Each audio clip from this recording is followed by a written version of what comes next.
A educação de um filho é uma competência dos pais, principalmente se a gente considera a importância dos primeiros anos de vida, para moldar a personalidade, fixar valores e desenvolver capacidades, como diversos estudos já comprovaram. Mas com tanta informação que a gente recebe e levando em consideração as experiências individuais vividas, fica claro que não existe um único jeito de educar um filho. Pensando nessas nossas escolhas diárias de traçar um caminho para a educação das nossas crianças e adolescentes, indo além do âmbito familiar, pensando também na educação escolar, nas comunidades que a gente pertence, na sociedade de um modo geral, que a gente decidiu separar um episódio do Mil e Uma Tretas para debater e entender essas possibilidades de como educar os nossos filhos. Eu sou a Júlia e sou a mãe da Cora. E eu sou a Tayla, mãe do Francisco e da Teresa. E esse podcast é Coisa de Mãe. E para essa conversa, nós contamos com a presença da nossa querida plateia 1001, que é a voz de vocês que nos acompanham do outro lado da tela, e duas convidadas incríveis. Nós queremos dar as boas-vindas à atriz, mãe da Eva, de 4 anos, Natália Dil, e a mãe do Lorenzo, de 11 anos, e da Louise, de 9, Thelma Abraão. Muito obrigado pela presença de vocês. Gente, eu já falei que eu queria 5 horas, parte 1, 2, 3, 4, porque Tayla queria sozinha consulta, né? Ela queria aqui, ó. Exatamente. A gente já tava aqui tendo que se controlar. Cala a boca. Se abrir a boca, o papo já... E por quê? O que a gente estava falando, a gente está vivendo uma fase das nossas crianças de 2, 3, 4, mas a gente não pode deixar de passar por tantas outras fases, porque esse tema educação muda, né? Sim. Completamente de fase para fase. Muito. E eu queria perguntar para vocês, como mães mesmo, assim, né? Antes de vir a nossa especialista, que a gente está esperando muito por esse momento, né? Como que vocês imaginavam que seria educar uma criança? Era o que vocês imaginavam na vida real, na prática? Ai, não, claro que não. Falei, deixa eu esperar a Natália falar, depois eu falo isso mesmo. Não, só porque é isso, né? Educar que criança, né? Eu não conhecia a minha filha, né? Se ia ser uma menina, se ia ser um menino, assim. Então, eu achava que seria uma coisa muito mais óbvia, né? Das coisas que eu penso, das coisas que eu acredito. Mas aí, quando vem o mundo, as dinâmicas, as outras crianças, a própria criança, a Eva, do jeito que ela é, as demandas dela... Aí foi totalmente outro universo, né? Outros mares, né? O que ela precisa, o que ela demanda, como é que ela se conecta. E aí foi um universo totalmente desconhecido, diferente de tudo que eu vivi, de como eu era criança, de como eu fui educada, de como era a minha casa, né? Eu tinha irmãos, ela não tem, então é tudo muito diferente. Eu achei que eu ia me basear na minha referência e tirar de letra, como né? se fosse uma continuação nossa, né? Do que a gente foi. Muito bem resolvida, entendeu? Vai dar certo. Eu perguntei só para ter é porque eu imaginava a resposta já, né? Era mais para ter esse lado de vocês. Como é que foi para você? Nossa. Eu ouvi você contando o que transformou a sua vida, né? Sim, muito. Na verdade, e para mim foi maravilhoso, aquele sentimento de uau, que sentimento incrível, né? Que eu nunca imaginei que eu fosse sentir, mas por outro, um desafio tremendo. Porque, para mim, o que eu senti e que eu concluí que educar não é instintivo. O que é instintivo? É a gente amamentar, né? Dar o colo e pegar o bebê quando ele está chorando, querer cuidar dele. Mas educar exige mais de nós. Exige autoconhecimento, né?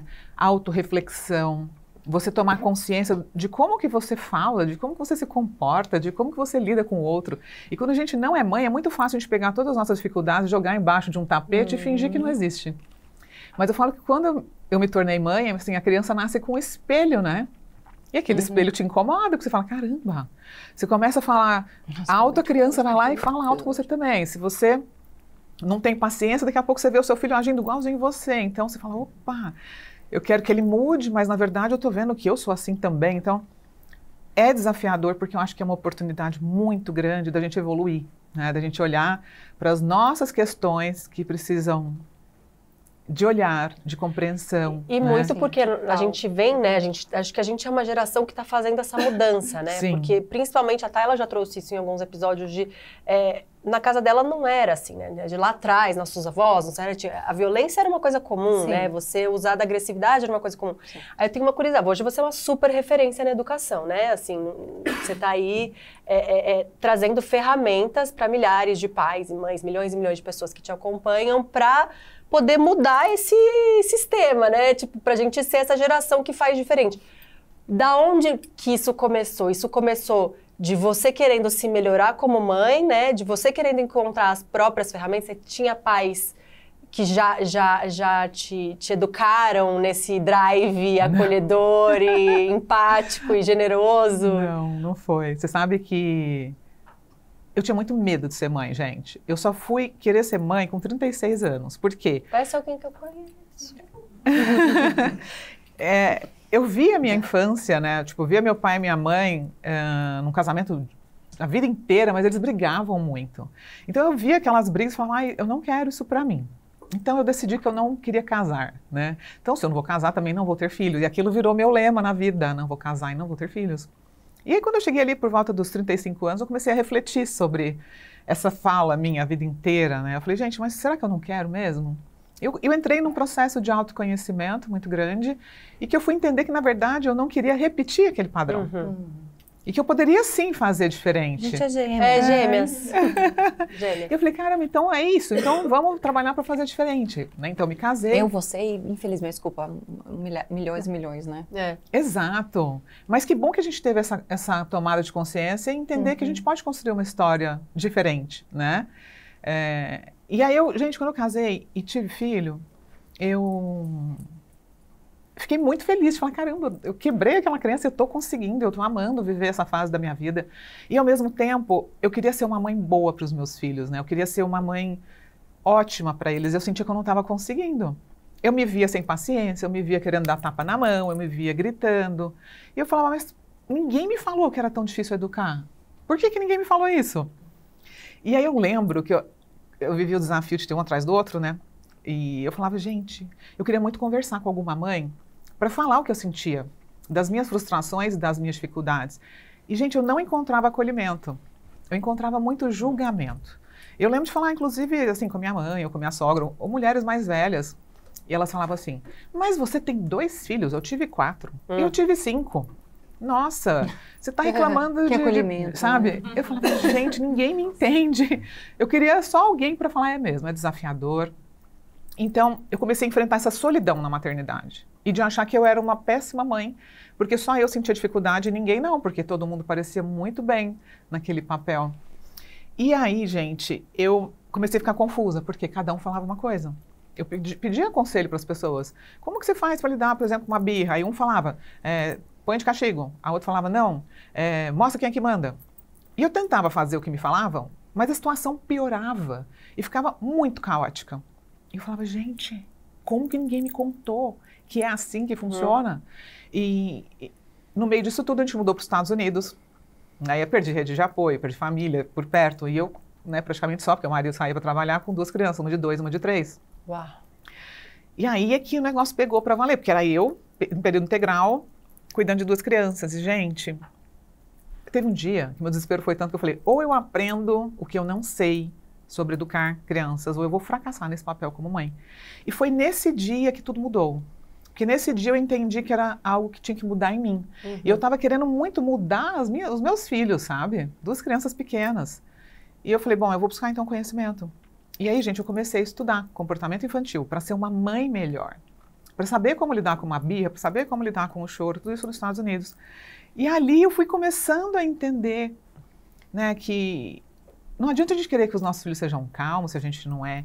Não adianta a gente querer que eles saibam resolver um problema ou, sei lá, lidar de forma emocionalmente saudável com o conflito se a gente não ensinou isso para eles, né? Que eles não gritem se a gente Exato. grita. E a criança, depois eu comecei a estudar neurodesenvolvimento, né? Eu sou biomédica, sou da área da saúde, então acabou que eu entrei por um campo já muito ligado à neurociência, à neurobiologia do trauma. E rapidamente eu fui entendendo que a gente nascia com o cérebro imaturo, que a criança não tem controle de impulso, ela não tem como se autorregular. E por que a gente não aprendeu isso em lugar nenhum? Que a criança não manipula, que é muito comum, né? De você ver também os pais, eles mandam em vocês. Esse foi um assunto no final de semana entre o meu grupo de amigos. Que as crianças mandam em vocês. Vocês não sabem, tá manipulando, ela sabe... Gente, você fala uma criança que não tem menor maturidade cerebral. Eu posso explicar um pouquinho sobre a manipulação, se você quiser agora, porque eu sei que quem está assistindo vai na hora sentir essa dúvida e vai falar, ah, não, criança manipula sim, né? Eu acho que é importante, quando a gente começa a olhar para o desenvolvimento do cérebro, para o neurodesenvolvimento infantil, e vocês já devem ter ouvido falar bastante, né, sobre o córtex pré-frontal, que é essa parte que raciocina, que a gente pensa e analisa. Ela demora, na nossa espécie, mais de 20 anos para amadurecer. Então, uma criança, por volta dos 5, 6 anos, ela começa a apresentar um maior amadurecimento do córtex pré-frontal e é quando ela começa a prever as consequências das próprias atitudes. Por exemplo, uma criança de 2 anos, ela não entende que se ela cair na piscina, ela se afoga e morre. A de 6 já entende. Por quê? Já houve um pouco desse amadurecimento. Então, por que uma criança de 2, 3 anos não manipula pai e mãe?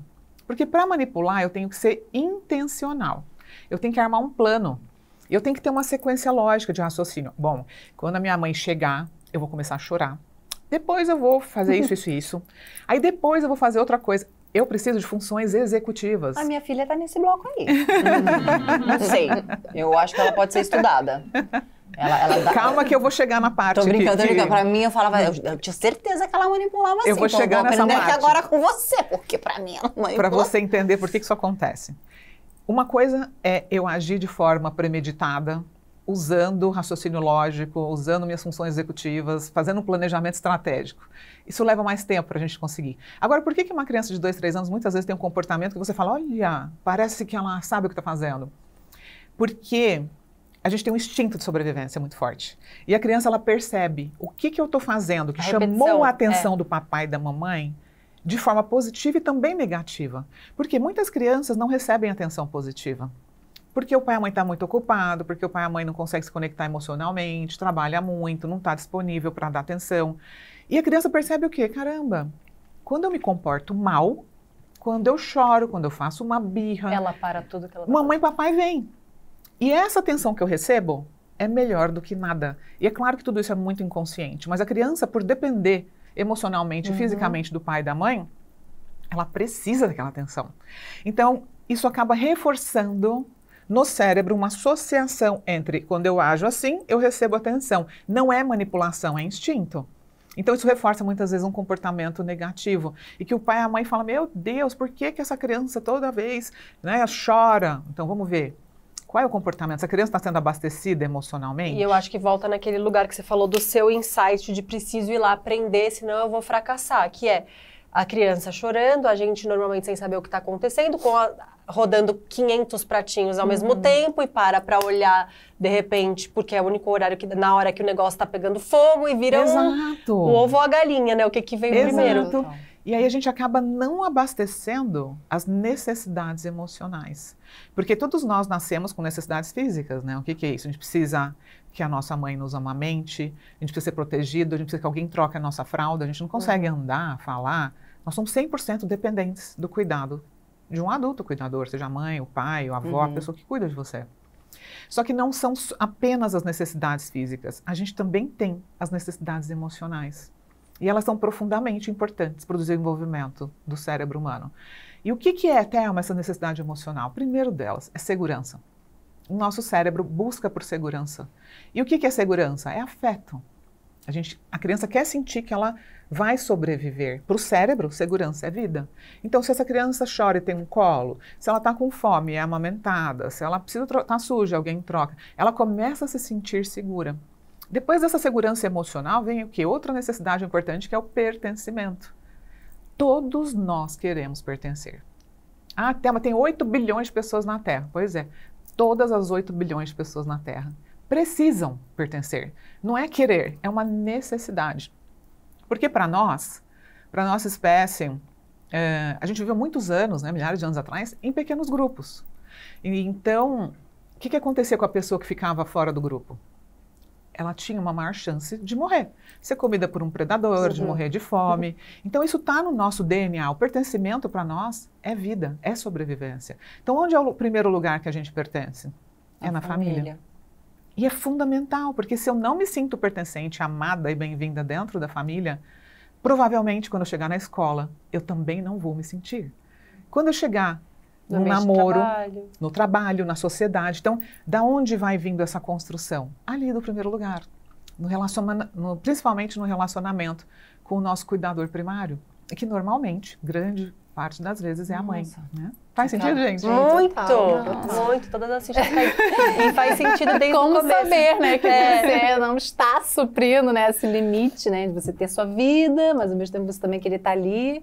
Essa matemática é a mais difícil, né? Sim, Nath, você dividiu com a gente, né, desse desafio que é educar e né, assim, e aí às vezes, como a gente é mãe, né, você é mãe de primeira viagem, um único filho, quando tem os 2 anos, chega aqueles famosos terrible two, que a gente já trocou esse nome aqui, mas enfim, que você fala, what?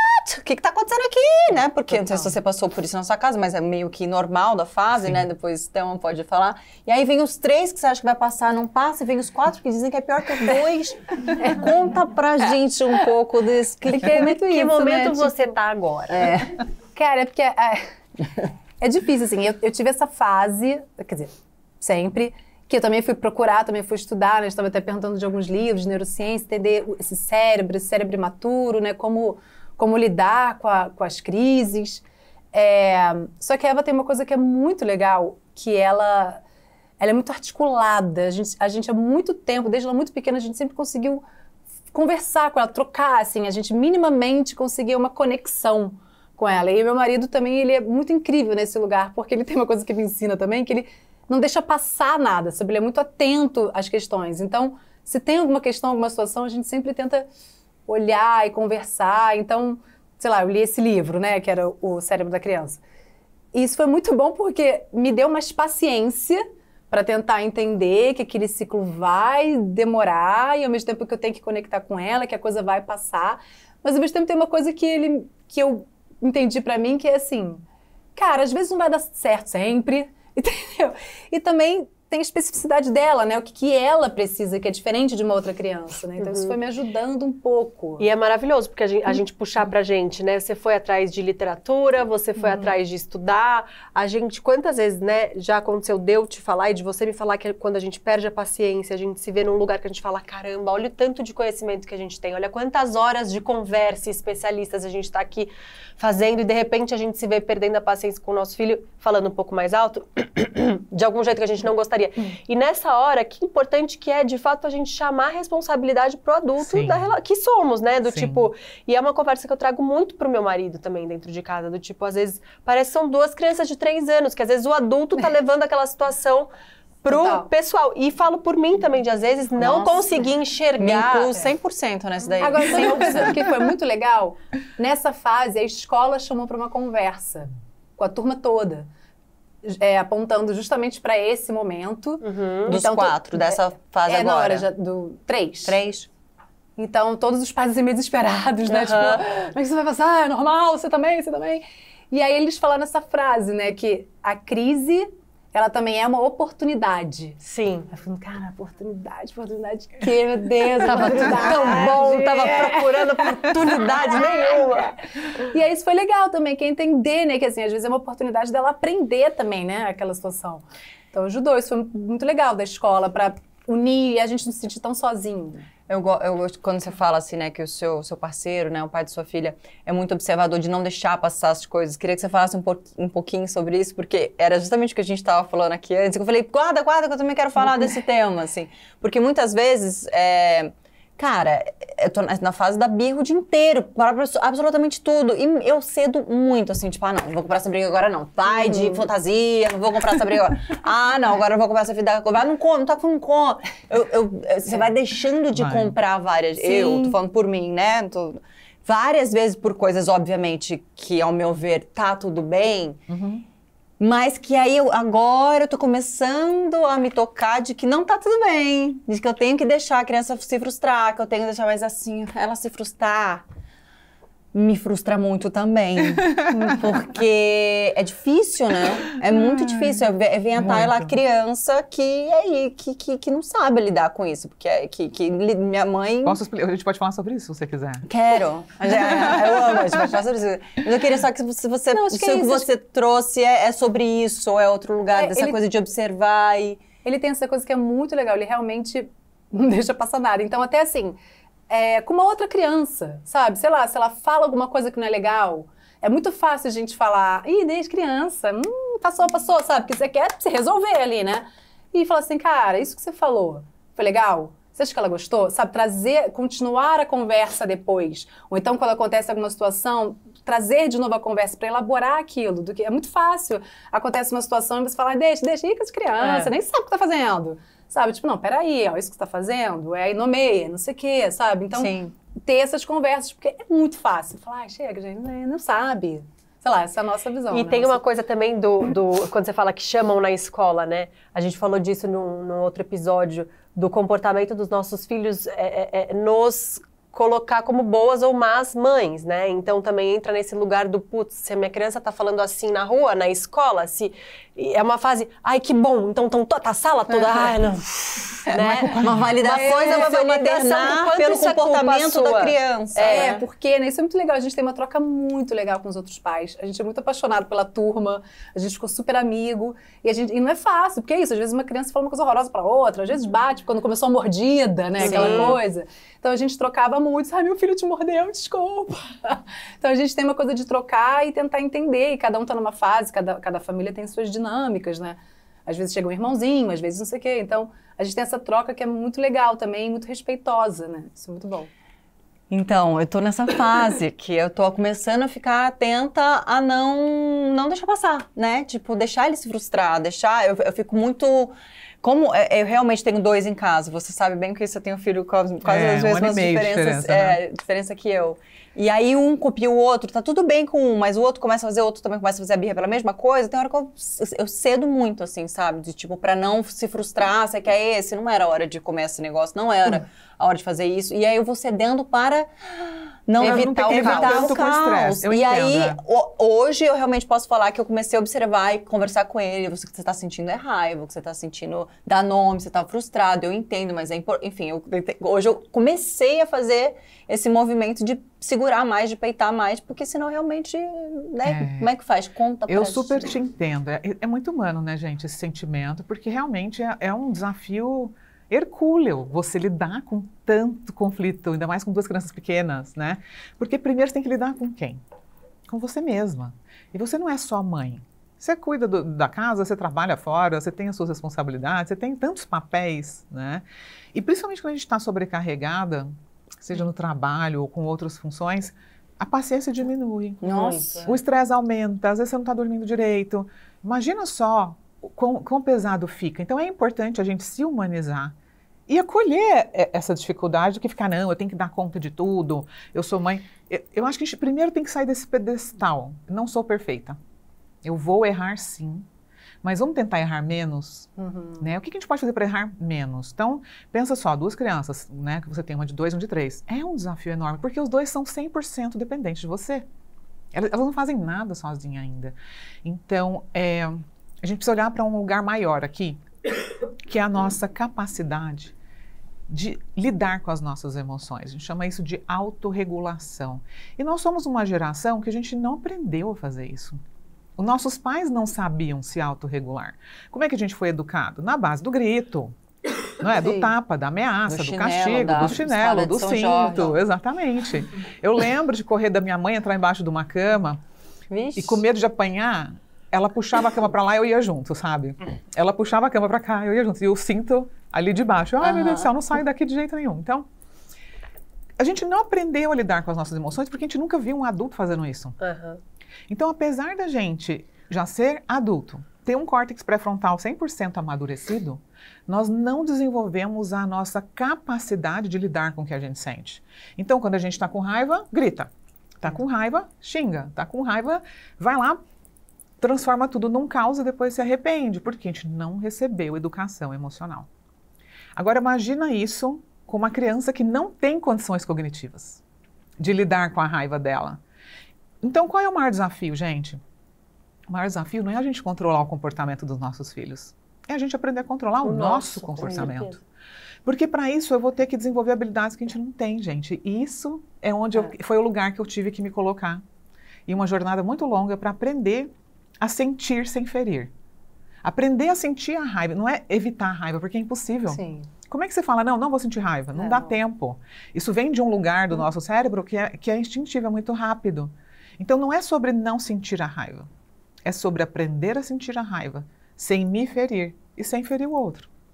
Então, o que eu faço com essa raiva? Eu começo a olhar para ela. Caramba, eu tô com raiva, tô cansada, eu não tô sem paciência. Tem uma conversa interna e perceber os sinais do seu corpo. Puta, aquela raiva tá chegando. Né? Tem um que alguém vai sentir na garganta, você vai sentir esses sinais. A partir do momento que você começa a perceber isso, Você consegue se dar um tempo antes da explosão chegar. Você quase que desconecta, né? Se vê de fora, né? Exato. Fala, peraí, deixa eu ir resolver isso comigo. É 1 minuto. Eu vou no banheiro, eu vou lavar meu rosto, eu vou respirar, eu vou contar até 10. Eu vou lembrar que eu sou adulta, são 2 crianças que precisam de mim. Esse 1 minutinho que você se afasta da situação e traz a sua consciência de volta, você já volta diferente. E aí, o que você vai treinando nesse momento? Você vai treinando a sua capacidade de se autorregular. E, consequentemente, a mais importante de todas quando a gente tem um filho, que a gente chama de corregulação. Eu vou passar a corregular com essa criança. Eu vou emprestar o meu cérebro maduro para ela, na hora da raiva. Então, eu não entro na situação levando para o lado pessoal. Eu não entro na situação identificada com aquela briga. Eu estou entrando como uma adulta que estou no meu lugar de calma. Em vez de levar mais caos, eu vou tirar aquelas crianças do caos. E é claro que isso, gente, vai exigir mais energia, é cansativo. É muito, né? Agora, É muito. você sabe que vai ficando mais fácil? É Hoje eu porque consigo quase fazer isso Uma naturalmente. psicopatia, né? A criança tá ali e você tá... Meditando. No começo não é natural, gente. É muito difícil no começo. Olha que coisa, que a gente estava conversando lá nos bastidores, né? Que eu falei que às vezes meu filho entra numa de bater em mim. Aí, que eu já testei de verdade, calma, eu já achei graça da situação, sabe? Assim, porque às vezes você acha, eu às vezes acho graça, poucas vezes, na maioria eu tô desesperada. Mas aí eu o que o cérebro dele entendeu quando você riu? Não, não é nem de eu rir, não. Não é nem do rir, Provavelmente. não. É. Quando eu rio, É brincadeira. quando eu achar graça do tipo, não ficar bravo, eu do sei, tipo, sei. falar, gente... Tipo, não se afetou tanto. É, sim, tipo... E aí, por exemplo, né, quando você falou pra mim, você não pode deixar ele te bater, você pode contê-lo, né, segurar sem ele te bater. Sim. Quantas vezes eu fiz isso? Filha, calma, não sei o que, segurei, ele pega a perna e me chuta com o pé, entendeu? Eu, tipo assim... Não, aí você não deixa. Aí ele tá em cima do armário, não dá pra largar a criança. Aí quando ele se acalmar... Aquela quando coisa é ele uma se acalmar, consulta, literalmente, né? tem que A gente não passar, ensina né, isso na hora da raiva. Você tem que esperar ele se acalmar. Mas entende? nessa hora da raiva eu faço o quê? Segura Se ele, com a ele, mão ele me bate, com o pé ele me contém. chuta, se deixar lá ele cai do armário. Contém ele como você conseguir e fala, não vou deixar Ela tá você me rindo de bater. nervoso. Não é certo bater. Aí você tira ele, pega ele, tira ele de perto. A hora que ele se acalmar, você conversa. Fala, vem cá, aqui em casa a gente não bate, ninguém bate em ninguém. Não é certo bater em ninguém. Eu sei que você tá com raiva, e tudo bem sentir raiva. Mas na hora da raiva você não pode machucar ninguém. E você pode dar opções para ele. Tá com raiva? Abraça esse travesseiro aqui, ó. Aperta ele. Ou então deita na sua cama e respira. Conta até 10. Dá recursos para ele aprender a lidar com a raiva dele, Então, eu já entende? fiz isso. Tem até um saco que ele de é muito boxe do novo, pai, que eu né? levei ele no saco de boxe do pai. Tá vendo? Tá raiva, dá o saco Isso é um processo lento e demora, vai gente. aprendendo, Isso né? frustra, E muita frustra repetição, muito né? as nossas Muito. expectativas. muita repetição, Porque né? demora muitos anos para a criança amadurecer. Mas o que acontece? Daqui a pouco, isso passa. Porque ela vai ter esse amadurecimento, ela está aprendendo com o seu exemplo.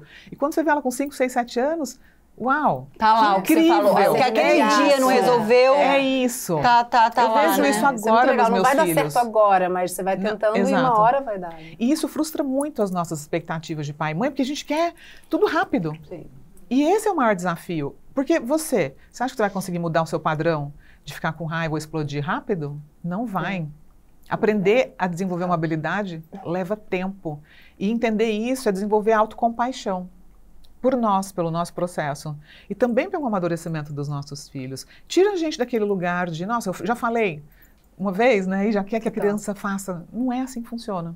Tem uma Seria o coisa- ideal, né? Tem uma coisa que eu percebi que tem, se a gente se dá o tempo das coisas, né? Sei lá, acontece uma coisa, ela tá, tipo, aí eu vou conversar com ela. Ela ri, acha graça, não entende o que eu tô falando, mas eu percebi que se eu continuasse ali, ela ia passar por todas as fases. Ela ia entender, aí ela começar a ver que ela fez uma coisa errada, aí ela começa a chorar um pouco, aí ela começa a passar por todas as fases para no final eu conseguir ter a conversa real que eu quisesse com ela. Porque se eu quisesse fazer esses 5 minutos, eu ia falar, aí, tá vendo? Eu vou falar com ela, ela fica rindo. Tipo, mas sabe, acho que... Só que é isso, assim, eu vou ter toda vez 40 minutos, sabe? Não. 1 hora pra, tipo... Não vai. Não vou, mas eu sei que às vezes, várias vezes eu consegui, tipo, não, agora eu vou ficar aqui até a gente resolver Mas você sabe isso. que esse negócio da frustração é uma dúvida muito forte também nos pais? Porque o pai e a mãe, muitas vezes, falam, eu quero fazer diferente do meu pai e da minha mãe, eu não quero que meu filho sofra, eu não quero repetir o que Sim. me aconteceu. E ele vai para um outro extremo, que é achar que essa criança não pode sofrer nunca, não Não pode pode sentir uma ouvir, dor né? nunca, não pode Seria- chorar. não, E não é permissividade, sobre isso, gente. Pensa só. A gente tem como passar pela vida sem frustração, gente? Não. Não tem. A gente se frustra o tempo você todo nunca com as vai coisas aprender, mais né? bobas, né? Tipo, a comida veio salgada, a comida É veio sem muita sal. coisa, é o sei lá. trânsito, é a Até pessoa o- que não pensa igual a você, é o marido que fez uma coisa que... Sim. Entende? Então, não existe esse mundo onde a frustração Não, é não ausente. existe. Então, assim, não é que você vai adicionar uma dose extra de dor para o seu filho aprender a se frustrar, não é sobre isso. Mas quando você tem que falar um não, e esse não vai ter que ser dito porque ele é importante para aquela criança, para aquele momento da tua vida, daquela, né, do que está acontecendo, ela vai chorar e tudo bem. É que o pai e a mãe, às vezes, ela fala o não, mas não quer que o filho sinta, não quer que ele chore. Aí Sim. o pai acaba falando um sim, ou a mãe, né, fala um sim para não ver a criança chorar. Isso é um grande problema. Por quê? Qual é o recado que eu estou dando inconscientemente?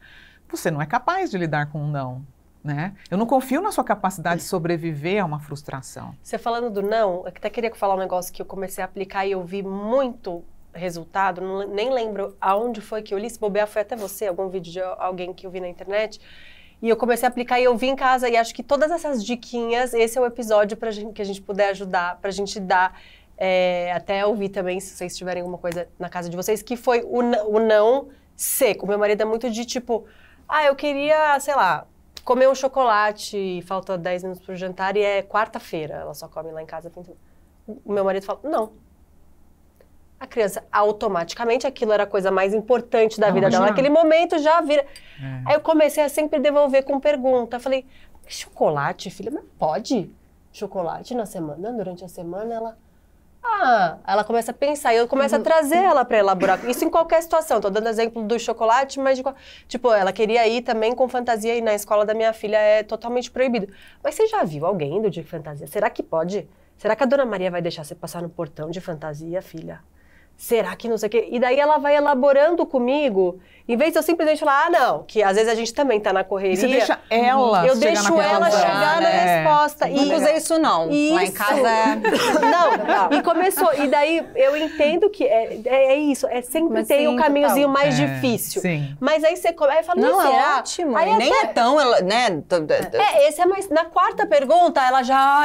Tipo, já quer chorar. Tipo assim, minha mãe tá perguntando. Mas você sabe o que é legal você você tá fazendo isso? Muito bom. Você tá dando um poder de escolha e decisão para ela que não é aquela coisa assim, não é que ela vai fazer o que ela quer, porque você já falou um não, né? Você já sabe que é um não. Mas é para ela sentir assim, caramba, eu mesma posso achar essa resposta. pensar. E isso é uma competência importante para o futuro, para a criança entender que vai ter coisas, momentos que a mamãe não vai estar perto, que ela vai ter que achar a solução. Ela vai ter que encontrar a resposta sozinha. E tem um outro caminho também, né, que eu posso compartilhar aqui, que se você não está a fim de fazer pergunta, você pode explicar o porquê do não. Funciona muito também. Às vezes, sei lá, meu filho adora pescar, né? Eu fui postando vídeo dele pescando. O cara parece... Nossa, ele é muito pescador, desde pequeno. E ele fala, mamãe, me leva pra pescar. Nossa, eu queria muito pescar hoje e tal. Eu falo, filho, eu já falei milhares de não pra ele, né? Porque eu tô trabalhando, tô no meio do dia, sem chance de eu levar ele num lago pra pescar, né? Filho, hoje não, mas a gente pode ir no sábado, tal hora. Ou então, hoje não, amanhã às 4 eu consigo. Eu gerencio a expectativa para quando é que ele vai poder ter aquilo. Isso também ajuda muito a criança a gerenciar a frustração. Sim. Porque ela sabe, tá bom, eu não posso ter isso hoje, mas amanhã eu posso. Aprende a esperar, aprende a planejar, que também são habilidades importantes, né? Que a gente tem que pensar nisso, a gente não está criando uma criança para nós, para agora. Você está construindo muitas habilidades importantes para o futuro, né? Você já se pegou perdendo a paciência? Assim, já teve algum momento que você falou, preciso desse livro, porque você foi buscar o livro? Não, teve uma vez que eu tava assim no banho, comecei a ficar muito irritada, eu falei, chega, sai daqui, sai. Que é uma tipo, boa cara, tática, né? Sair de E cena. aí meu afastar. marido ficou com ela e ele viu que ela mudou muito, assim, que tipo, foi meio doido, tipo, eu saía, sabe? Aí eu voltei, isso tem muito tempo, na verdade. Aí eu voltei, expliquei porque eu saí, a coisa deu uma dissolvida, sabe?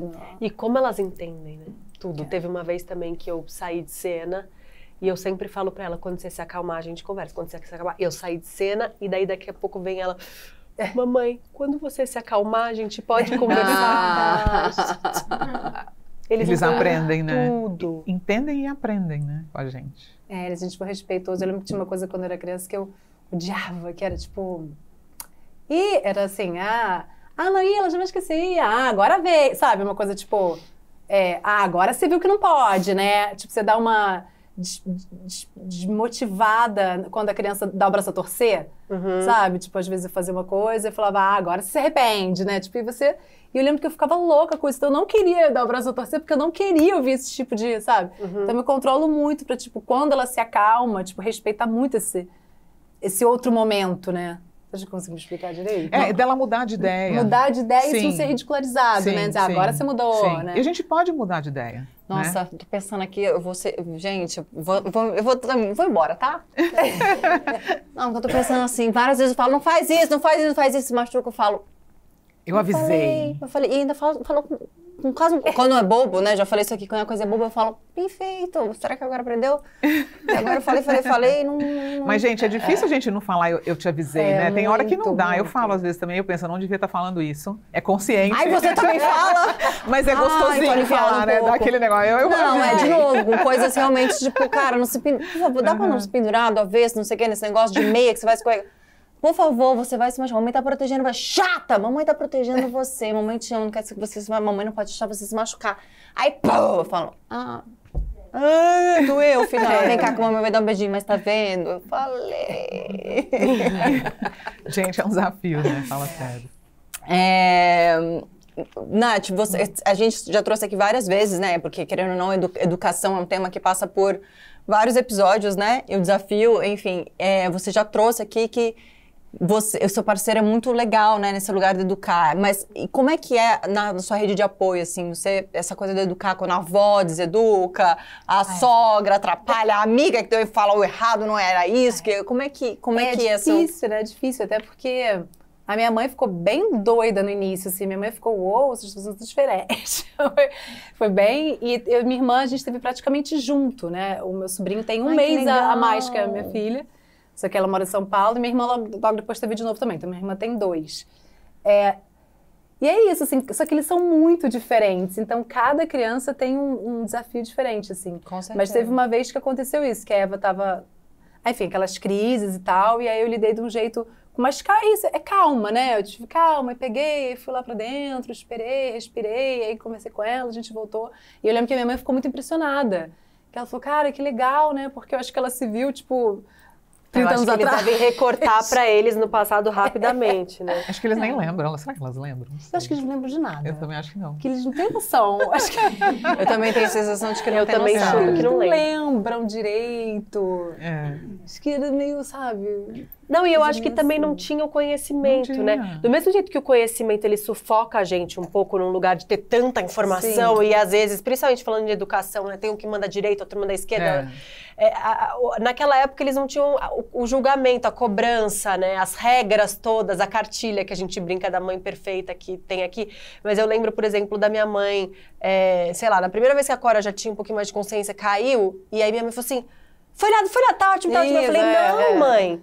Foi sim, ela caiu. Falei, filha, dói, né? Tipo, foi um dedinho. Eu falei, uma das coisas que mais dói pra mamãe é bater o dedinho na quina. Dói. Vamos dar um beijo no dedinho. Ela, quina feia, doeu o dedinho, vai passar. Validando a emoção. Deixa a mamãe dela. te dar um abraço. Aí minha mãe depois veio e falou assim, nossa, quanta coisa eu vou aprender. Foi tão bonito assim da minha mãe. Ela falou, quanta coisa eu vou aprender agora. Porque também não tinha ferramenta lá atrás, né? E minha mãe... Com certeza, se tivesse, ela seria... E sabe o que é importante disso aí que você está falando agora? Nós fomos muito, a nossa geração foi muito negligenciada emocionalmente. Né? E o que é a negligência emocional? É quando a gente não é visto, quando as nossas emoções não são validadas, quando a gente se sente só.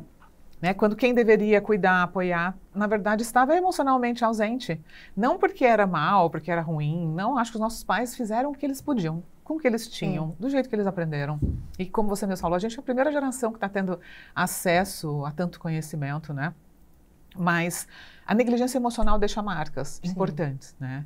Então, a gente aprende a se relacionar na relação adulta, seja com amigo, com namorado, né? Nas relações amorosas, com muita negligência.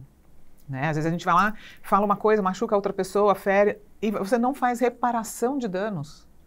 E os pais também não fizeram reparação de danos com a gente, né, no passado. O que é reparar danos? Às vezes você vai gritar, às vezes você não está num dia bom, você vai machucar. Você não tem que depois chegar como se nada tivesse acontecido.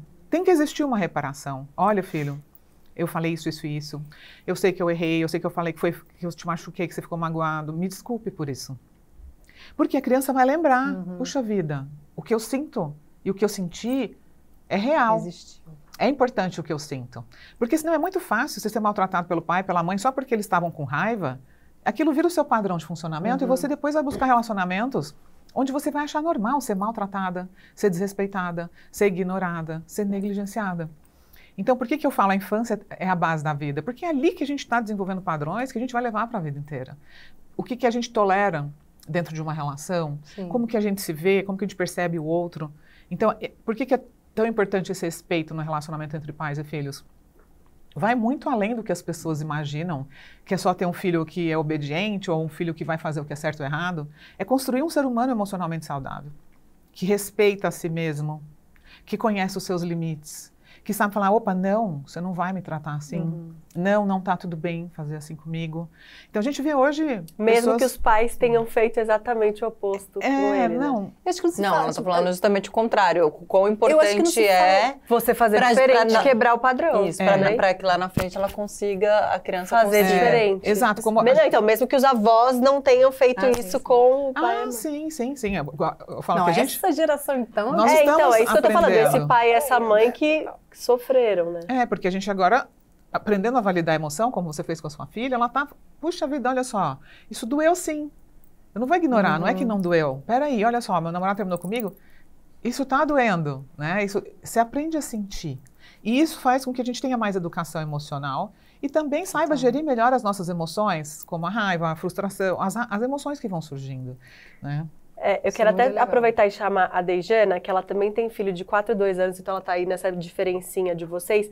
E ela conta um pouco de como foi doloroso para ela se ver gritando, tendo que não gritar, não bater, não chantagear, não ameaçar como os pais dela faziam com ela. Então é meio que essa conversa nossa, né? Se com a gente foi tão... A Tayla também traz isso aqui muitas vezes, né? Como é que eu vou fazer para mudar de fato esse padrão quando dentro da minha casa foi um padrão... Essa é a minha referência. A minha referência é essa, exatamente. Foi bem difícil, assim, e foi na pandemia, né? Então, na pandemia, os meus tinha entre 2,5 e 4. E até então tinha sido super tranquilo, a maternidade, nossa, puerpério, gravidez, amamentação, tudo tranquilo. E quando chegou nesse momento, na pandemia, essas duas crianças, eu falei, meu Deus... Né? E aí, acho que eu me vi exatamente o que você falou. Como que eu faço agora? Porque eu meio que, né, duas crianças ali que pensantes, que com gostos e já com meio que personalidades e com querer, e assim, eu falava, não. E aí eu cresci naquilo que, tipo, criança não tem querer. Quem manda aqui sou eu. Né? O do gritar, o do perder a paciência, enfim. E aí eu falei, e agora? Como que eu faço? E aí eu percebi exatamente isso. Eu tinha que estudar, eu tinha que mudar para poder... Ser o exemplo. Ser o exemplo, porque, tipo, eles aprendem com exemplo. Não adianta eu falar e tudo mais. Verdade. E aí era difícil. Eu lembro que, né, lendo livros e curso e tudo mais, eu lembro que no final do dia, eu tava com a cabeça doendo, explodindo. Aquele cansaço mental, assim, de tipo... Porque era aquilo, eu tinha que ficar me policiando o tempo inteiro para não gritar, para não perder a paciência, né? E eu falava... Como era cansativo, e parecia mais aqueles, tipo, nem sei se você vai poder falar, mas tipo, assim, sabe? Tipo, um dia sem gritar, 2 dias sem gritar, sabe? Assim. Mas depois isso vai ficando mais tranquilo, né? Mais fácil, tanto para mim quanto para eles, né? Porque eles vão entendendo. Então, dá o poder de escolha para eles, né? Por mais que seja bobo, parece bobo, mas eles se sentem valorizados, eles sentem, tipo, eu sou um ser, eu tenho querer, eu consigo falar. Então, no começo é muito difícil. Hoje eles têm 7, quase 8 e 9 anos. E é exatamente isso, é muito mais tranquilo. Eles já sabem, tem algumas coisas que são inegociáveis, que não adianta eles falarem, tipo, é isso. Aí eu explico o porquê, né? Ou por segurança e tudo mais. Então, fica mais fácil para mim também. Hoje já não grito mais, já não tem aquela coisa de perder a paciência. Quando eles já sabem se... No começo parece que é impossível, que a gente não vai conseguir, né? Nossa, toda nova habilidade que a gente vai aprender é muito difícil no começo. Aprender um novo idioma, aprender uma nova profissão. Exato. Depois acho que vai virando uma rotina, aquilo. E o grito ou perder a paciência virou exceção, virou aquilo que era antigamente. Tanto que o pequenininho na época, sei lá, com 4 anos, ele, tipo, quando ele estava muito irritado, ele falava... Para, epira. Que era do dia que eu falava pra ele, respira, depois a gente conversa, né? Deixar eles, às vezes, num cantinho deles, que às vezes eles não querem realmente falar, eles querem gritar, assim como eu também. que às vezes estou nervosa, não quero que ninguém chegue perto de mim, eu não quero explicar, não quero falar. E aí eu deixava lá, quando eu tô aqui, no momento que você quiser conversar, a gente conversa. Mas no começo é muito difícil mesmo, assim. Eu lembrei da minha filhinha cantando, a Tetê, quando ela canta, eu já cantava tantas vezes pra ela que ela canta: calma, calma, não se preocupe, tenha calma. A Joana falou uma coisa, até queria passar o microfone aí pra Joana, que eu achei muito bom. Ela falou uma coisa sobre a educação, é que as fases, elas todas passam, né? O parto, uma hora passa, a amamentação passa, a introdução alimentar passa. Uma vez que você vem, se resolveu. A educação, ela é... Pra sempre. Pra sempre, Quase é sempre. Constante, né? E o que funciona muito num dia não funciona no outro. Então eu queria trazer um pouquinho de que momento você tá com a sua filha de 6 anos. Bom, eu tenho 2, eu tenho uma menina de quase 6 anos e um bebê de 3 meses. Então, é isso, são, acho que as duas fases. Acho que por isso que pra mim tá muito clara essa diferença sobre educar. Né? A gente fala muito da dificuldade do recém-nascido, mas, gente, é muito fácil. Sério, passar a madrugada acordada é muito Agora que fácil. você tem comparativo. E eu queria muito que você trouxesse também uma coisa que você falou, que eu acho que também é a hora que o casal é mais posto à prova mesmo, né? São umas provas do líder que a gente passa, que o casal, você tem que olhar e falar... A gente tá de parabéns que a gente não soltou a mão aqui. Eu acho. E a gente tá num momento muito difícil, porque é isso, assim, a minha mais velha não tem ciúmes, mas a gente mudou a nossa estrutura familiar recentemente. Então tá tudo muito fresco pra todo mundo a todo tempo. E as noites são difíceis, né? Então a paciência, pra mim, é 1 mais 1, assim. Noite mal dormida, a paciência diminui. Menos 5. Então, como manter a paciência com ela, que não pediu... Quer dizer, ela pediu, irmão, mas não é responsabilidade dela, esse irmão, né? Esse bebê. Não pediu? Ela pediu, mas, enfim, ela não tem responsabilidade nenhuma sobre esse novo ser, sobre essas madrugadas em claro. E esse tem sido o grande desafio, com certeza, assim. Por outro lado, eu vejo vocês falando das crianças de 2, 3 anos, assim, e eu vejo quanto hoje eu já colho frutos dessa educação respeitosa, dessa paciência, do abaixar e falar na altura. Então, hoje, a minha filha, quando ela tem uma crise, que ela fica muito chateada, a primeira reação dela é sair correndo pro quarto e deitar na cama. Ela sozinha, assim. Ela grita e sai correndo e deita na cama. E a gente deixa ela 1 minuto lá e depois vai e é outra criança. Mas ela, por outro lado, também, quando eu grito, ela grita de volta. E o grito, pra mim, é uma coisa que me desestabiliza. Então, às vezes, a gente entra num buraco de virar a casa inteira gritando. Lá em casa também. E, por outro lado, também, ela olha o bebê chorando, o irmão, e ela fala... Cheira a florzinha, sobra a velhinha. Vai, cheira a florzinha, sobra a velhinha. Imagina, ele tem 3 meses e ele fica olhando pra cara dela, tipo, sem entender nada do que é. Fofura. Mas ela também ajuda a gente hoje, então acho que é isso. Legal, obrigada. Lá em casa, a disciplina, a rotina é muito estabelecida, desde sempre. E a repetição incansável, foi até muito demais, assim, sabe? O que me faz hoje conseguir brincar com a liberdade dela, contanto que a gente não quebre aquilo que é importante, quebre né? o combinado da rotina, sabe? Eu acho que é legal aí a gente falar um pouquinho sobre qual o limite, né, dessa liberdade. Como é que é pra você, Nath? É porque teve uma coisa, enfim... Quero ler seu livro, pelo amor de Deus. Já falo deles aqui. Mas teve esse outro livro, o que eu li, que é O Cérebro da Criança. E o segundo livro, volume 2, chama Disciplina Sem Drama. E uma galera leu. Tem 3 pessoas na plateia fazendo assim. E é muito interessante porque essa palavra... E aí, no início do livro, eles têm esse questionamento dessa palavra disciplina. Né? O que é essa disciplina também? É obediência? Né? E eles questionam, será que eu quero colocar essa palavra? Será que é uma...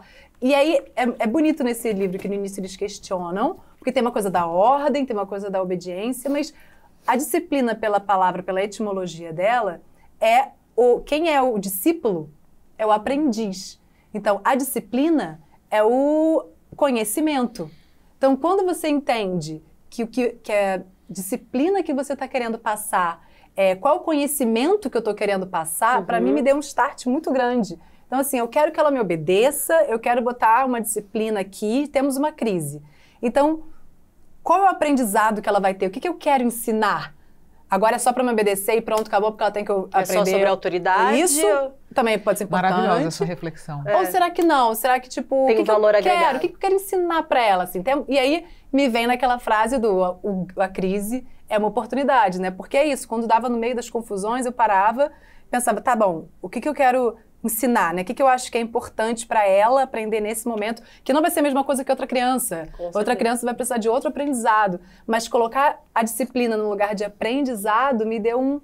Uou, que também, a ordem é importante, mas a disciplina, ela tem um plus que é lindo, que é do aprendizado. Muito importante. Né? E que tira a referência da autoridade / disciplina, que é como era exatamente. nossos Sua filha pais, aprendeu, avós. né? Que é coisa, claro, é importante também ela seguir as regras da hierarquia. É importante também, mas é importante ela aprender. Qual é o aprendizado que ela vai ter comendo doce agora? Né? Então, quando você leva para esse lugar do aprendizado, me deu um start, assim. Que me Achei deu genial o que ela falou, porque o que acontece? A gente precisa ensinar nossos filhos a pensarem e a tomarem boas decisões, mesmo quando a gente não estiver por perto. Vocês concordam que um dia eles vão sair e a gente não vai estar por perto? Para você falar, faz isso, faz aquilo. Ele vai ter que usar a consciência dele para tomar uma decisão. O que ele tá E esse processo da disciplina é justamente ir dando ferramentas e recursos para que ele aprenda a também tomar decisões. E não só fazer o que está mandando sem questionar, sem entender. Porque se você... Eu até tenho um livro que chama O Mal da Obediência Cega. Porque o problema é a obediência cega. Tipo, faz o que eu estou mandando e acabou. A gente sabe, inclusive, que daria até assunto para um outro podcast, que muitos abusos sexuais acontecem na vida de muitas mulheres porque ela não consegue falar não. Ela teve que ser tão obediente, ela nunca respeitou a si mesma, desrespeitou tudo que sentia, o próprio corpo, para poder atender à vontade de um adulto autoritário. Então, a gente hoje sabe que muitos abusos, relações tóxicas podem ser evitadas quando a criança aprende a pôr esse limite, aprende até onde ela está se respeitando ou não. E quem é que conduz essa criança nesse caminho? É o pai e a mãe. Sim, é perfeito isso. Porque você falou até no início que me trouxe, que até nem tinha comentado, que é isso. O que a gente transforma na gente, né? Que a gente pode passar desse limite. Então, sei lá, teve coisas, por exemplo, eu era muito tolerante com piadinhas. Eu ria, achava bobo e tal. E até meu marido falou, não, isso não é legal. Tipo, não, isso não é engraçado. O que ela vai estar... E aí eu passei a ficar mais intolerante. Eu passei, para querer educar a minha filha, a mudar isso em mim. Falei, cara, não vou passar pano. Tipo, não é legal. E é uma coisa como mulher, a gente vai passando muitos panos, né? A gente vai... Evitando conflitos. Exatamente. E é lindo como eles convidam a gente também a recalcular, né? Até o nosso hoje mesmo, total, né? Então, eu também tenho que... Talvez, será que eu tenho que colocar mais limites também na minha vida? E como é que eu vou passar isso, né? Muito bonito. Você queria falar, né? Eu tenho 2 filhos, um de 7 e um de 2. E a rotina que você estava perguntando sobre liberdade e disciplina, que para mim funcionou muito, claro, que para cada dinâmica familiar é uma. Mas eu era mãe solo antes de ser mãe solo, porque meu ex-marido trabalhava muito em restaurante. Acho que você tem essa... Sei como é. E é uma rotina bem desgastante. Então, eu ficava muito tempo sozinha com meu primeiro filho. E o que me salvou foi realmente eu ter lido na pandemia sobre rotina de dormir. Meu filho dorme cedo. Ele aprendeu literalmente a dormir com o sol se pondo e nascer com o sol nascendo. Acordar com o sol nascendo. Então, eu dormia cedo com ele e mudou a minha rotina. Então, a gente mudou junto e isso deu muito certo. E ele é uma criança muito articulada, porque também sempre conversei muito. E isso acaba que, quando agora ele com 7 anos, ele tem muito argumento. Que causa um outro... que dá uma outra... Você perguntou, sabe, da não também? E o não realmente, às vezes, o não seco... Às vezes ele acaba sendo importante. Porque quando chega quando começa a crescer, 7 anos, tem muito porquê. E eles não gostam do não seco. Óbvio, ninguém gosta, a gente não gosta. E o que me salva em saber quando é pra dar o não seco, ou quando é pra seguir a minha rotina, a liberdade que eu dou pros meus filhos, e cada um dá a liberdade que quer, é porque a liberdade, às vezes, é do que a gente... Às vezes eu olho pro meu filho e falo, mas é uma coisa que está me incomodando, ou é uma coisa que está incomodando ele? Ou é uma coisa que realmente é perigosa para ele? Ou é realmente uma coisa que é ruim para ele? Porque às vezes a gente fica podando a criança por coisas que incomodam a gente. E aí aquilo vira quase que um vício da gente podar a criança, né? E aí a criança começa a não ser livre mesmo. Talvez ela não desenvolva habilidades que a gente não desenvolveu, porque a gente não tem aquela habilidade. Aí meu filho é bom em escalar. Só que eu tenho medo de escalar e eu vou ficar, 10 daí, menino. 10 daí, menino. Aí ele não vai aprender, ele é bom nisso. Então eu comecei a perceber o que me incomodava. Muito legal. E o que realmente era um incômodo meu, o que realmente era perigoso. O que é um não mesmo, ou o que é um entendeu? não só porque você E eu não quer consegui falar dar muita assim, livre. né? Assim, meus filhos, eles são bem livres nesse ponto, assim. Porque eles conseguem se desenvolver bem. Porque eu consigo olhar, assim, lógico, estudando bastante também, pensando muito antes. Às vezes não, a gente perde a paciência, mas nesse sentido de conseguir entender o que é o meu limite e o que é o dele. Pra não passar nem traumas meus, nem frustrações. E às vezes ele vai aprender coisas, eu vou aprender coisas com ele, porque eu não consegui na minha época, enfim. Então isso me ajuda com a liberdade, que você perguntou. Não, total. Entendo Alguém muito. mais que... Que várias vezes eu me pego nesse lugar do tipo, pera, mas eu tô comprando essa briga aqui, é só porque o meu não tem que ser mais importante. Já me peguei várias vezes em tipo, eita, não. Eu tô só querendo mostrar quem manda. Necessidade de controle muito grande que a gente tem. Várias vezes. Você sabe que isso aí pelo menos também... agora eu tô enxergando. Eu não sei quanto tempo eu fiz sem perceber. Hoje eu percebo muito, tipo assim, caraca, não, calma aí, você tá só querendo, tipo, a última... E é muito bom quando você tem o privilégio de ter um parceiro que várias vezes te mostra isso, né? Renato, várias vezes depois que passa a situação, fala... Então, e vice-versa, porque ele tem um problema de ouvir o choro. Então ele cede muito mais, porque ele tem muito mais pânico do choro do que eu consigo deixar chorando, entender, ficar ali do lado, chora, vai passar, e muda de assunto, e troca de ideia, vem cá, vamos fazer isso aqui. E eu com essa coisa da autoridade, eu que mando. E que a gente vai... Mas é muito libertador vai começar a falar assim. Você pergunta pra você mesmo, cara, será que isso é um não mesmo? Ou pode ser um sim? É fácil, sabe como é que você sabe? Pergunta pra você mesma, se ele chorar, esse não vai virar um sim ou não? Se o choro da criança fizesse não virar um sim, você já fala sim de cara. Sim. Sabe? Porque a criança vai chorar, você vai ter que voltar atrás, você ainda vai perder tua autoridade, você ainda vai ficar nervosa. Então, depois que eu comecei a fazer essa pergunta pra mim, eu comecei a falar muito mais sim do que não. E eu comecei a deixar os nãos para aquilo que é não mesmo. Não, é não. Não, eu já melhorei muito também isso. Isso lá atrás eu era muito medrosa, então muito dos nãos era por medo mesmo, assim. Não sobe, não faz, não sei o quê, não. Eu já falei isso aqui muito, porque era... E hoje, esses nãos passaram, assim. Pensando não só na criação do menino, né? Porque a gente falou isso em outro momento, mas pensando em criar crianças com autonomia, né? O quanto é importante a autonomia das crianças, o quanto a gente também acaba podando, né? Não, deixa eu vestir, deixa que eu visto, na deixa que eu faço. Também, né? Quanto isso é importante, né? Queria que você falasse um pouquinho pra gente. Sim. E dos seus livros, né? Junta tudo. Vou falar. Gente, o primeiro que eu escrevi, não tá aqui, chama Pais que Evoluem. Foi onde eu conto toda essa minha jornada, né, de conhecimento que eu fui adquirindo, essa transformação de uma mãe completamente sem controle para uma mãe que aprendeu a se autorregular e tudo mais. E na evolução desse primeiro livro veio surgindo um trabalho enorme, né, em neurociência, em neurodesenvolvimento. E eu escrevi esse, que é o Educar é um ato de amor, mas também é ciência, para você mãe e pai que estão aí assistindo a gente. Para vocês eu trouxe também, para dar de presente. Aqui eu falo como que a neurociência revela os impactos da infância na vida adulta. Tem teste de trauma, tem teste para você saber como que você responde ao estresse, por que que você grita, por que que o outro foge, por que que o outro congela. Você vai se entender, na verdade. Você vai entender como a sua infância está impactando o seu comportamento como adulta. E não só isso, você vai conseguir entender como que o seu papel de pai e mãe impacta o comportamento do seu filho. Esse já é mais ciência. Ele traz mais neurociência, mais estudos científicos. E esse aqui, gente, Revolucione a Relação com seus filhos em 21 dias, é o que toda mãe quer, né? É dicas práticas, dia 1 tal, dia 2 tal. Só que eu também trago a neurociência por trás. Então não é assim que você só vai seguir uma dica sem saber o porquê. Eu explico o porquê. E aí aqui vocês vão conseguir lidar com todas as dificuldades. Vício em tela, criança que não obedece, né? A criança que... Não, todo tipo de dificuldade está aqui. E eu quero dar para vocês. Obrigada! Eva. Vamos falar sobre isso um pouco? Vamos. Eu te perguntei da autonomia, sim. mas também quero falar um pouco sobre telas. A gente tem um episódio só sobre isso, óbvio, mas passar o quanto, o que você... Sim. Autonomia, você sabia que... Lembra que eu falei da necessidade emocional por pertencimento?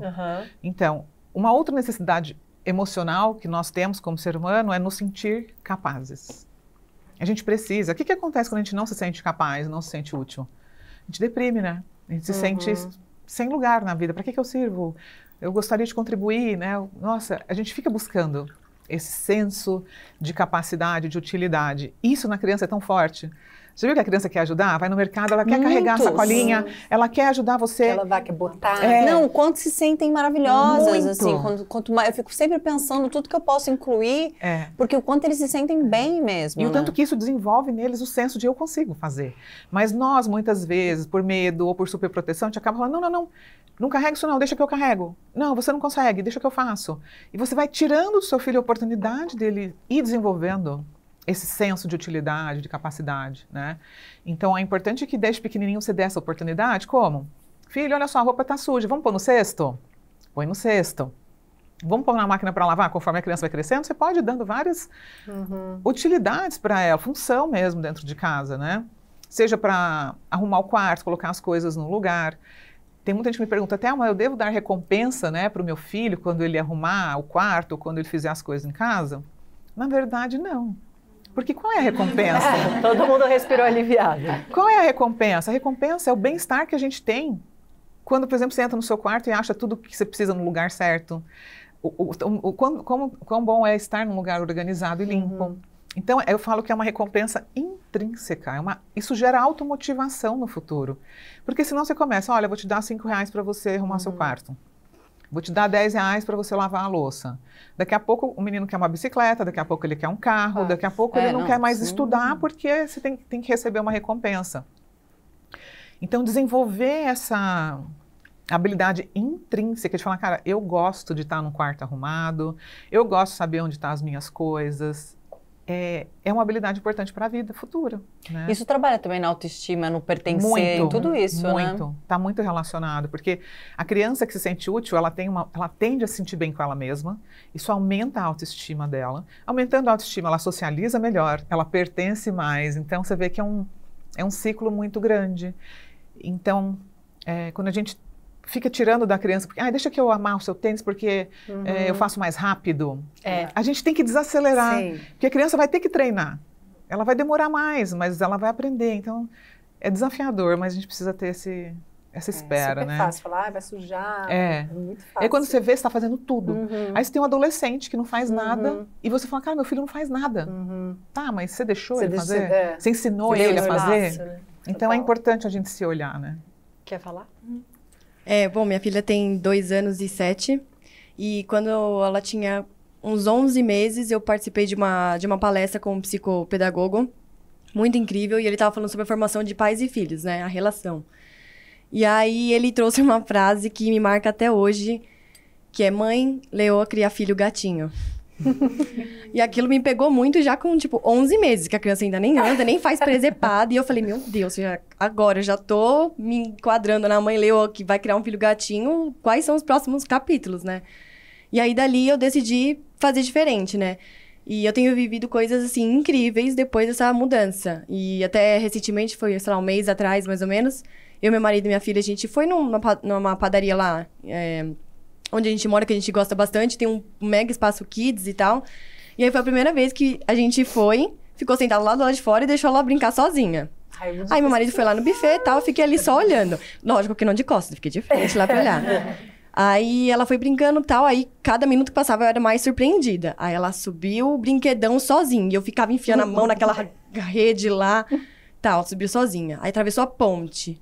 Aí ela se desceu o brinquedão. Quando eu vejo, ela tá de cara lá com o escorregador. Ela decide escorregar de cabeça pra baixo de costas. Aí eu já tava, levantando assim. Aí eu parei, fiquei observando. Eu falei, meu Deus, vai dar certo, né? E era enorme o escorregador. Aí ela escorregou de costas. E aí ela levantou assim, aquele toquinho.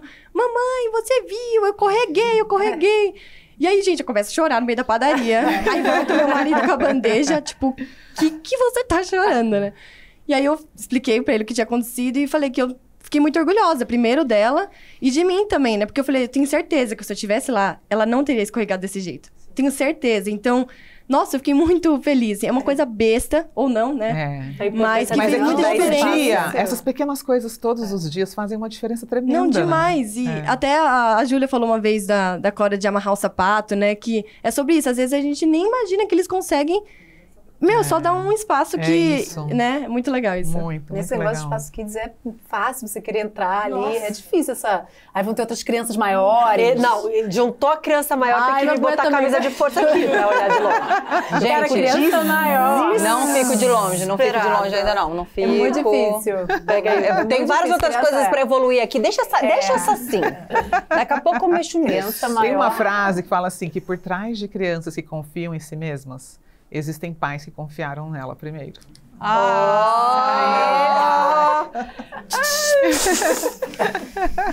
Eu vou só pegar o Deu gancho até um da história do suador agora. escorregador. Vou pegar um gancho na história do escorregador. Eu tenho um filho de 5 anos e um de 3. E o de 5, ele é muito intenso. Então, tudo pra ele é hoje é o pior dia da minha vida, hoje é o melhor dia da minha vida. É uma coisa pequena que vira grande. E um dia a gente foi num parquinho, que ele sempre foi, desde pequeno, ele sempre foi muito destemido, no geral. E fazia tempo que a gente não ia. A hora que ele chegou, ele falou: mamãe, eu não vou conseguir descer. Aí eu falei: ah, é, filho, por quê? Você sempre desceu? Ele: eu tô com muito medo. Falei: tudo bem sentir medo. Porque também ele agora tá aprendendo a falar, nomear mesmo as emoções, né? Eu tô com muito medo. Falei: ok, o que você quer fazer agora então? Enfrentar o medo e descer? Ou você prefere deixar pra lá? Porque podia ser também, que hoje ele não queria descer, né? Aí ele falou: não, eu quero enfrentar. Aí ele sentou lá na ponta e ele ficava assim: vou ou não vou? Vou ou não vou? Falando sozinho. Aí ele desceu chorando, mas desceu. Quando ele chegou lá embaixo, ele: não deu certo. Eu falei: deu sim, você enfrentou seu medo. Dele: mas eu desci triste, não desci feliz. Eu vou tentar outra vez. Aí ele foi de novo. Eu sei que nesse dia, todo mundo em volta, teve uma moça que até veio falar pra mim, ele falou: nossa, parabéns pela sua paciência. Porque eu teria falado: ai, moleque, desce logo daí, vamos embora. Porque eu já tinha falado que a gente ia e fiquei mais meia hora nessa do escorrega ou não escorrega. Mas eu sei que no final desse dia, a gente teve uma conversa super bacana, que foi quando ele falou assim pra mim: existe algum médico de sentimentos? Ai, que demais, gente. Porque eu acho que eu tô precisando, porque eu não tô sabendo lidar com os meus. Gente, Aí na hora, meu 5 lixo. anos? Com 5 anos. Que elaboração Aí eu peguei e falei assim pra ele, falei: olha, passada. primeiro, existe o médico de sentimentos. E segundo, só pra você saber, eu também não sei lidar com os meus. Então, assim, tá tudo bem. A gente vai continuar aprendendo. Todo mundo precisa Todo mundo precisa do médico de sentimento. Que coisa mais linda. É. Mas você vê que isso é consequência da relação que você já construiu com ele. Sim. Porque ele consegue olhar pra ele e nomear o que ele tá precisando, né? Tipo, olha, só tô tendo dificuldade com o que eu tô sentindo. Né? Que incrível. Muito legal. Eu sou psicóloga, médica de sentimentos. E eu retomei a rota na maternidade, né? Então, assim, fiz administração, trabalhava em RH, e aí, depois de me tornar mãe, fui fazer a faculdade de psicologia.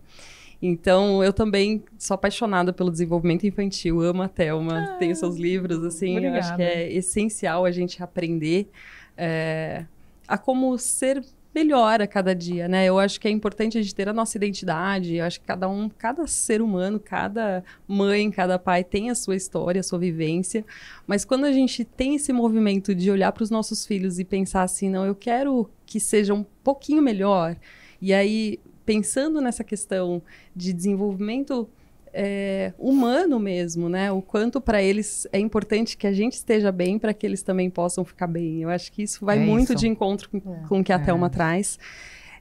E eu também, assim, aprendi muito na graduação, na minha segunda graduação, e agora, assim, eu tenho como uma missão de vida, acho mesmo, é exatamente cuidar das emoções. E eu tenho, assim, meus filhos, eles já são um pouquinho maiores, tenho meu filho de 11 anos e a pequena de 8, e eu sempre trabalhei muito essa questão das emoções com eles, e é uma educação que eu passei para eles de respeito mesmo, assim, de respeito mútuo.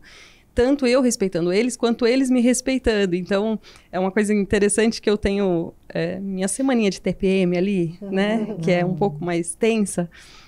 A minha filha hoje, ela já pergunta assim, mamãe, você tá de TPM? Quando eu tô um pouquinho mais irritada, que eu tô um pouco mais sem paciência... Tem momentos que eu falo assim, filha, eu tô de TPM, dá um espacinho pra mamãe, por favor, porque hoje não dá. Então, eles já respeitam o meu espaço também.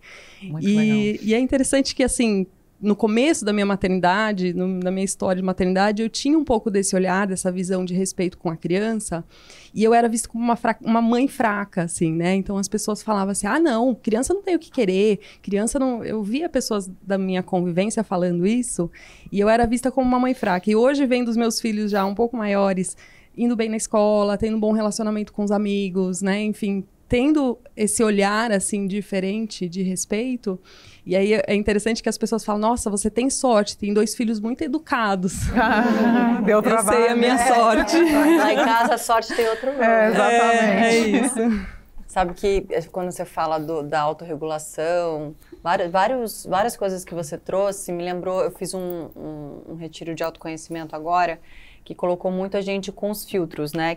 São esses filtros, esse autoconhecimento chama filtros, né? Cada um vai colocar de um jeito. Então, quem sou eu pelo filtro da criança abandonada. Então, tudo que eu faço na minha vida de repetição, tipo, sei lá, esses dias eu tava com o Renato, e aí ele queria fazer uma programação, eu queria outra no domingo, só que a minha é fixa. Todo domingo eu vou no meu culto, tal hora. Ele queria entrar uma programação que ia interferir na minha programação. E aí, normalmente, eu já ia fazer um caos disso. Então, eu já ia fazer a briga, tô falando, já ia causar. Aí eu pensei, que filtro que eu tô usando, que legal. Que Tayla que eu tô usando nesse momento aqui? Porque, teoricamente, não tem problema, vai dar tempo de fazer os dois. Tipo, você vai chegar um pouquinho atrasado, mas você não vai morrer de chegar um pouquinho atrasado. E aí eu comecei agora, com 39, com muita terapia e retiro de autoconhecimento e entender quem sou eu com esses filtros da Tayla da infância, esses filtros da infância da vida, e que escolhas eu estou fazendo a partir desse filtro, que não necessariamente ele é real, ele é preciso agir através deles, né? Aí eu tiro e falo, nossa, mas nem tem problema aqui, eu posso fazer diferente. E é demais essa libertação, sentir isso, né? Mas mas eu fico pensando que demorou muito para eu conseguir chegar aqui. Mas posso falar? Você não pensa assim, uau, que bom que eu aprendi, porque tem gente de 70, 80 que não aprendeu ainda. Não, sim, mas né? Por que eu trouxe isso nesse lugar? Porque eu sei que você estuda sobre isso, né? Sim. Então, existe, óbvio que seus livros estão aí para ajudar a gente, tudo mais. O que mais? Tem algo mais que a gente possa fazer mesmo, assim? Porque é o que eu tô falando, assim, quando eu trago da dificuldade, foi mais nesse processo mesmo de tanta terapia que eu tive que fazer, de tanto retiro de autoconhecimento, de tanta busca para conseguir identificar hoje, antes de fazer. Não vai terminar. É até o último dia de vida. Eu falo que a gente é igual uma cebola. Mas pelo menos agora eu consigo identificar. Como é que a gente chega nesse lugar? Vou te falar. Né? Imagina que a gente é uma cebola. A gente vai, tira uma camada, vem outra. Tira uma camada, vem outra. Você avançou mais uma camada da sua cebola, eu chamo de níveis de consciência. Você tomou consciência de um padrão que você não percebia. Imagina quantos outros você tem que você ainda não conhece. Aff, Maria. Mas que as amigas veem, o marido vê, e você só vai ver a próxima camada da cebola quando aquela anterior sair. Isso que é muito incrível e bonito demais também, né? Não, é lindo, é demais. Porque você vê, eu acabei de fazer 48 anos e eu tô agora também passando por uma nova fase, aprendendo coisas, falando, gente, eu não tô acreditando que eu nunca vi isso, igual você, assim, como que eu nunca percebi isso? Então, essa jornada que é a vida, né, gente, ela é de evolução e de aprendizado constante. Por isso que é importante a gente ter humildade para reconhecer, puxa vida, tem um conflito aqui? Será que tem alguma parte minha que pode mudar ou refletir para que esse conflito pare de existir? Principalmente aquelas coisas que se repetem, né? Sabe? Sempre o mesmo problema, sempre... Isso é sempre um sinal de que existe algo ali que a gente precisa olhar.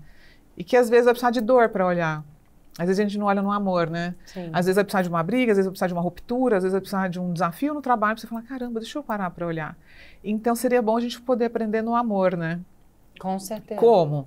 Se acolhendo mais, se humanizando mais, se olhando mais, duvidando mais das nossas certezas, né? E acho que é sobre isso. Duvidando das nossas certezas é maravilhoso. Não é? A gente quer muitas exatamente vezes... sobre isso. Esse lugar que eu tô falando que eu tenho muita certeza que não, que tem que ser do meu jeito, que eu tenho muita certeza que ele tá errado. Claro que ele tá errado. Se eu faço a mesma coisa todo domingo, ele sabe há anos. Claro que ele tá errado. Agora você vai descobrir um prazer de um outro lugar, né? Podendo ser um pouco mais flexível. Nossa, isso é demais. Eu tô achando o máximo. Quando eu consigo ver o filtro, eu falo... sai. Como é que é 100? E eu consigo ver 100. Eu falo, nossa, que louca. Caraca, pra não que tem nada sofrer aqui. tanto, né? Cara, isso é muito maravilhoso. Libertador, né? E saber que a gente tá no controle dessa história, né? Eu ainda não consegui aplicar muito com os meus filhos. Né? É isso, eu acho que é muita dificuldade. Eu sempre falo, né? Quando já é difícil com referências maternas e de família e de pessoas incríveis ao seu redor, porque sempre, a gente tá falando de gerações, então sempre vai ter coisas que a gente vai querer fazer diferente e tudo mais, né? Tipo, são gerações diferentes, momentos diferentes e sempre tá nessa mudança. Mas quando você não tem... Eu tava pensando aqui, até na chamada, eu tava pensando aqui, esse vai ser aquele episódio que eu vou querer assistir algumas vezes, tipo, da Elisama. Tipo assim, eu vou ter que assistir algumas vezes isso aqui, sabe? Tipo assim, porque realmente... Pra mim, é todo dia um grande desafio de fazer diferente. Só que quando você fala fazer diferente sem a referência do diferente... Muito desafiador. Você fala, pra onde eu vou? O que eu faço? A gente está sendo a primeira mulher de muitas gerações fazendo coisas desse tipo. Pensa que desafiador. Porque que sem a maravilhoso referência também, e né? Provavelmente com a sogra, com a mãe, com a tia falando, que bobagem. Ai, não acredito. Quantas vezes eu vejo julgamento ao meu redor, assim, seja de uma pessoa dentro de casa, uma funcionária, algum lugar, na escola, várias vezes que eu tomo uma decisão, tipo de... Não, uma decisão não, né? Que eu deixo a criança e choro, e eu sento pra conversar, e gritando, batendo, não sei o quê. E eu tento acalmar com amor, com paciência, conversando, olhando, não sei o quê. Quantas vezes eu sinto o julgamento, assim, do lado? Mas eu não ligo muito, não liguei pra você julgar. Mas às vezes você observa, né? Festinha de aniversário, aquela situação. Você se manter nesse lugar, sabendo que você tá dando o seu melhor, né? Isso é incrível, acho que é motivo de muito orgulho para nós. A gente tem que abaixar o chicote um pouco, né, gente? Você estava falando de perfeição. Que somos a primeira geração, né? Eu não sei se eu já falei isso aqui, que outro dia eu ouvi que...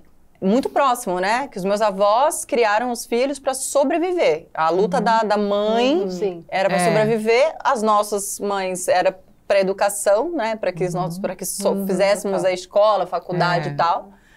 E nós somos as primeiras a tentar criar filhos com saúde mental, e com educação emocional. Educação emocional, exatamente isso que eu queria. É tão desafiador. Educar é um ato de amor, uma construção diária que requer muito esforço, muita paciência, viu? E dedicação, nossa. Que faz com que a gente entenda que a educação dos nossos filhos é um dos maiores investimentos e legados que podemos deixar para eles. Educar é repensar os nossos valores, estarmos atentos às mudanças do mundo e perceber que a educação não é exclusivamente algo unilateral. Já que podemos também aprender muito com as nossas crianças, como a gente falou aqui hoje, né, e adolescentes, se a gente estiver aberto para isso. A gente quer agradecer imensamente a presença da Natália, da Thelma, que compartilharam suas experiências de forma tão generosa, e a nossa plateia 1001, que sempre nos traz questões importantíssimas nas nossas conversas e debates. O nosso muito obrigada. E agradecer também, claro, você que nos assistiu até que... Se você ficou até aqui, segue a gente no YouTube e segue a gente no Spotify, pelo amor de Deus, que a gente descobriu que a gente tem que pedir isso e a gente não pede. Você ficou até aqui, você é nosso. Você chegou até este momento do episódio. Vai lá e resolve isso. O episódio de hoje termina aqui. A gente se vê semana que vem e nas nossas redes sociais do 1001 Tretas. Um beijo. Obrigada, gente. Nossa...